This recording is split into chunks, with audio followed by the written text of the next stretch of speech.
Hey, what's up? So, getting right into it, which movie has the best depiction of the galaxy? Why am I asking this question? Well, I saw the latest trailer for the new Guardian of the Galaxy movie, and they had these incredible scenes of alien worlds, and it got me thinking. And I'm coming off just watching Picard season 3, and they also had a lot of planetary adventures, and it just got me thinking, which of these IPs, Star Wars, Star Trek, and Guardian of the Galaxy, have the best depiction of what a galaxy could actually look like? Now, obviously, some people will say Star Wars, but the one thing that I find interesting about Star Wars is that they borrow a lot of characteristics from Earth. What do I mean by that? All the planets and humanoids that are found in that, what they call the galaxy far, far, far, far away, is very much similar to what we already have on Earth. Now, Star Wars was produced in the 70s, was first conceptualized in the 70s. So obviously, there's that 70s approach or idea of what the galaxy could be. So you have very industrial designs, and you have a lot of planets inspired by what you already have on Earth. What do I mean by that? I mean that you look at some planets, Tatooine, there's sand, and sand looks like this kind of sand that we have, and it behaves like the kind of sand that we have. You have other planets that have plants. When you play Jedi Fallen Order or Jedi Survivor, for those who've played it, who've seen it, there are a lot of plantations, there are a lot of planets that actually look the way Earth could look like. And that for me brings the challenge of asking myself, how is it that all of those planets actually kind of look like our planets? They have plants, they have animals. Why is it that you don't have a planet that is not actually a planet? It's just a ginormous creature with humanoids and creatures within it as parasites, I don't know. Or a planet made of jelly. So for Star Wars, I really have that challenge of believing that it's a wonderful, diverse universe. Also, let me just give you an example. If you look at a scene in a Star Wars show or movie where they're depicting a market, the marketplace or market or a shopping area will look like something from Earth. The way a market would look on Earth, the way a market point or a village would look on Earth. So I kept wondering. Yes, I know it's fiction. I clearly understand that it's fiction, but it doesn't really give me the idea that that's actually how universes away from our universe could actually look like. Now, when you look at Star Trek, the other one, Star Trek now go more into the future. They feel more sleek. Star Trek feels sleeker, it feels cleaner, it feels sanitized, everything feels smoother. Yes, they're going beyond and they're going to discover all these other worlds, and you can actually sometimes see a concept of how some planets might be primitive, how some planets might be totally different, but they still fall into that trap of most planets will, in one way or the other, feel familiar. Now, I know in storytelling that is important because you want your audiences to relate and connect to what you're trying to do, but again, sometimes I don't feel like they have a clear description of what actually a universe away from Earth is supposed to be. Now, they're in the future, by the way. Star Trek, I believe, is in the future. So they try to capture that future take on how space travel would be and how much they would be able to jump from one planet into the other. But still, my problem is that there's always that belief that in each planet you'll have humanoids or you'll have animals.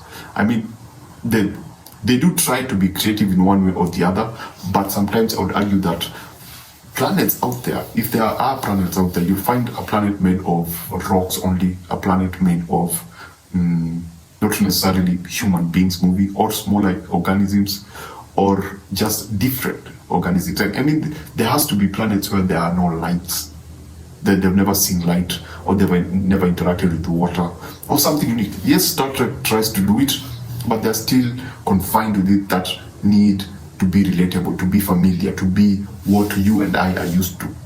The other one is Guardian of the Galaxy, and this for me is one of my favorite, despite the fact that they go too far. This for me is one of the best description or picture of what a galaxy would actually look like. When you think about it, each planet that they go to, each planet that we've seen in Guardian of the Galaxy is very distinct.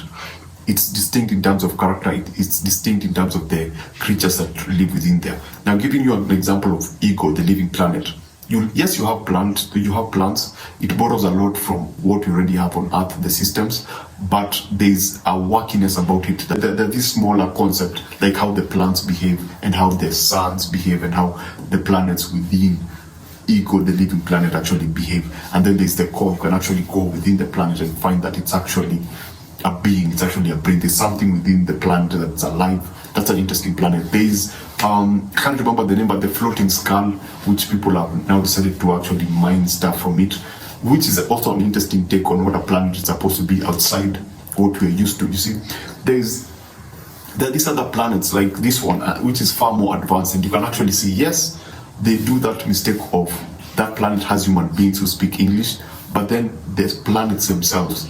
They look pretty interesting. They're technologically advanced, and everything within that universe is treated differently. It's nothing that you're familiar with. The architecture is different, the crafts are different, the technology is different.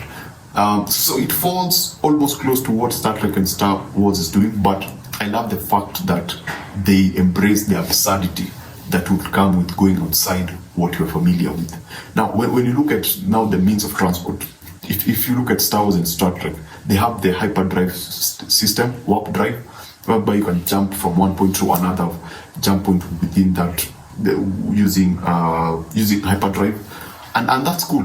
And I don't have a problem with that. But when you also look at something like Guardian of the Galaxy, they have jump points. So you have these holes within space that someone can jump from one place to another. For me, that's more. It's okay. It's unrealistic. It's comic booky.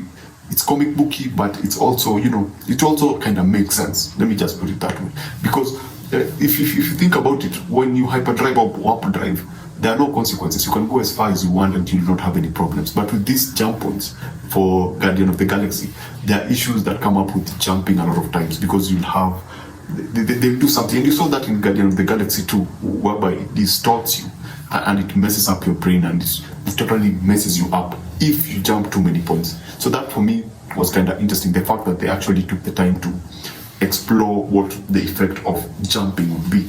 So yeah, that's it. That's something that just crossed my mind after watching Picard and seeing the new Guardian of the Galaxy. And even when you look at the new trailers, the new trailer for Guardian of the Galaxy, they have these wild ideas of what alien worlds would look like, and this beautiful take on actually what space can actually look like. And sometimes you feel that in Guardian of the Galaxy, the idea of space as this dangerous thing that is outside us, it's fully explored, because the point that Gamora almost dies because she's exposed to space, and you get that idea that still space is dangerous. But when you look at Star Trek and Star Wars, what you get is that the danger of being in space is being abandoned. If you are abandoned in space, you are done, because it feels bigger, it feels larger, the galaxy feels the way I would imagine it to feel. It feels wide, it feels bigger. But you don't actually really feel the consequences of leaving a spacecraft. Yes, there is the life support part, whereby everything within the spaceship is supposed to keep you alive. So if something goes wrong, it will be easier for you to suffocate. But they don't really explore the idea of you being ejected from your spacecraft. What could happen?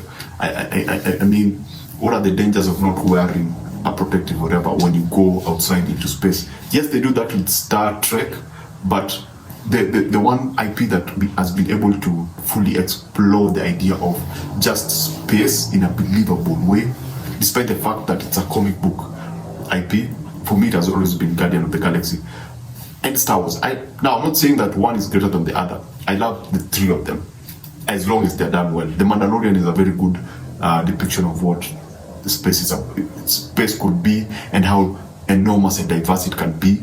Mandalore is a very interesting concept because it totally looks different. Jedi, the Fallen Order, very interesting concepts, but they still borrow a lot from Earth. I don't know if you understand. If you play the video game, there are a lot of plants, there are a lot of planets that are technologically advanced, but still feel like a cave that could be somewhere on Earth with just a different architecture. Anyway, that's what I was just thinking. Those are some of the things that I was just thinking about after seeing all that. So yeah, what do you think? Which of those three have the best depiction of what the galaxy is? Comment section is down below. You can actually let me know and let everyone know what you think. So yeah, thanks for watching, and I will see you on the next one.